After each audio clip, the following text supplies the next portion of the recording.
అదే RTV app వార్తల్ని క్షణాల్లో చదివే అవకాశం ఉంటుంది. ఒక న్యూస్ పేపర్, ఒక టెలివిజన్ ఛానల్ మీ చేతుల్లో ఎప్పుడూ ఉంటాయి. సీఎం గారికి కానీ డిప్యూటీ సీఎం గారికి కానీ మాకు ఉద్యోగ భద్రత కల్పించి 10,000 వేతనం ఇస్తామని మీరే చెప్పారు. మీ ప్రకారమే మేము ఇన్ని రోజులు సానుకూలంగా ఇస్తారులే అని మేము కూడా ఊరుకున్నాం. కానీ ఇంతవరకు అయింది, మాకు ఏది లేకుండా ఇప్పుడు బిడ్డ పుట్టలేదు, అది పుట్టలేదు అని మీరు చెప్తే ఎలా ఉంటుంది? ఒక నిరుపేదలకి ఇంత అన్యాయం చేస్తే ఇది ఎంతవరకు సమంజసం? ఎంతో మంది డిగ్రీలు, పీజీలు, దీంట్లో ఎంతమంది చదువుకున్న వాళ్ళు ఉన్నారు. వాళ్ళ భవిష్యత్ ఏంటి? వాళ్ళ కుటుంబాల భవిష్యత్ ఏంటి? మీరు పెంచడం వల్ల కదా, మీకు పిల్లలు ఉన్నారు కదా, అది మా పొజిషన్ లో ఉండి చూడండి. మీరు వచ్చి మా లాంటి ఇళ్లలో ఉండి చూడండి మా కష్టం ఏంటనేది. 2.60 లక్షల మంది రోడ్డున పడ్డాం. వాళ్ళ వెనకాల కుటుంబాలు ఏం కావాలి? మీరు బాగానే చెప్తున్నారు బిడ్డ పుట్టలేదు, మీరు పుట్టియండి. ఇప్పుడు మీకు వాలంటరీ అనే పేరు నచ్చకపోతే కొత్త వాలంటరీ వేరే పేరు పెట్టి కొనసాగించండి. మేమే అదే పేరుతో కొనసాగించమని చెప్తున్నాం. మేము లేదు కదా, ఎంతో మంది నిరుపేదలు ఉన్నారు. వాళ్ళ ఉసురు తగలకుండా చూసుకోండి. ఎంతమంది కన్నీళ్లు గారుస్తున్నారు దీనివల్ల. ఎంతమంది చదువుకున్న వాళ్ళు ఉన్నారు. మేమేనా చదువులేక రోడ్డు మీద పడ్డాం? 5,000కే చేసాం కదా. ఎంత కష్టమైన రాత్రి అయినా ఎన్నో చేసాం మేము. మీరు ఏదో పెన్షన్ పట్టుకుని అదొకటే చేశారు అనడం కరెక్ట్ కాదు. ఎన్నో చేసాం, ఎంతమందికో సేవను అందించాం మేము. దీన్ని దృష్టిలో ఉంచుకుని మమ్మల్ని విధుల్లో కొనసాగిస్తారని మేము ఇప్పటికీ నమ్ముతున్నాము. దయచేసి ఉగాది రోజు మీరు చెప్పారు కదా, అదే ఉగాది రోజు మాకు కొత్తగా శుభవార్త చెప్తారని మేము ఆశిస్తున్నాం. ఎందుకంటే ఎన్నికల్లో ఇచ్చేమంటే హామీ వాలంటీర్ వ్యవస్థను కొనసాగిస్తామని చెప్పేసి చంద్రబాబు నాయుడుతో సహా మంత్రులు కూడా అందరూ కూడా ప్రతి ఇంటింటికి తిరిగి ఎన్నికల క్యాంపెయిన్ లో హామీ ఇచ్చారు.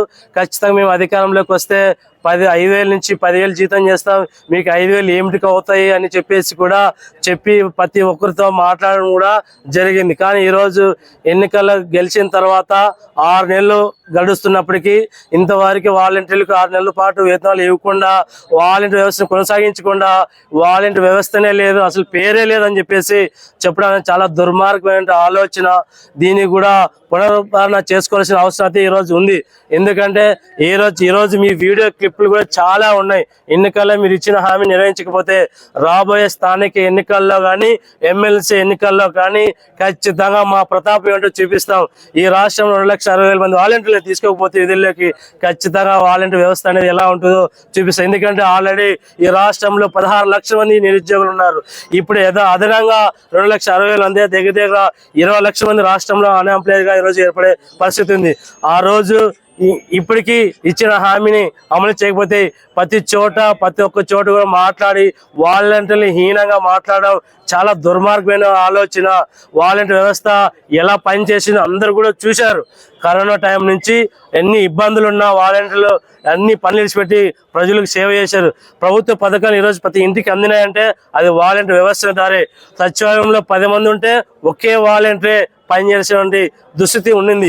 ఎంత పని వర్క్ అయినా చదువులకు ఉద్యోగాలు లేకపోవడం కారణం వల్ల అన్నిని దిగమింగుకొని ఈరోజు వాలంటీర్ వ్యవస్థలో కొనసాగించాము, పనిచేసాము. ఈరోజు మీరు లేదని చెప్పడం చాలా దుర్మార్గమైన ఆలోచన అని చెప్తున్నాం.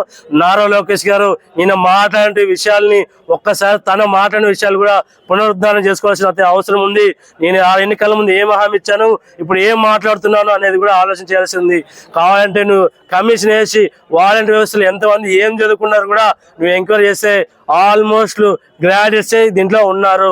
గ్రాడ్యుయేట్స్ వాళ్ళే ఉన్నారు అంటే స్వచ్ఛందంగా వాలంటీర్ వ్యవస్థలు పనిచేసిన వాళ్ళు ఉన్నారు. కాబట్టి వెంటనే వాలంటీర్ వ్యవస్థ కొనసాగించాలి.